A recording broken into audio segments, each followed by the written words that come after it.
Huwag mag-alala. Mahanap pa natin si Ruth. May oras pa naman tayo dun sa taning ni Samuel eh. Sid, nawawala na ako ng pag-asa. Hindi ko na alam kung saan pa siya hahanapin. Isip pa tayo ng paraan.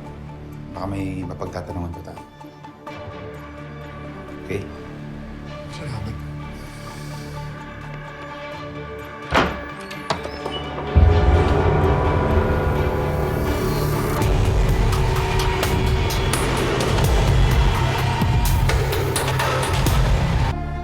Priscilla?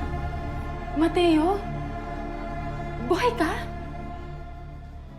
Oo. Buhay ako. Hello mga kapatid, ito po si Ai de las Alas ng My Best Friend Eman. Mas marami pang emosyon ng mga susunod na eksena kaya click mo na best friend at huwag mong kalimutang mag-subscribe sa TV5 YouTube channel.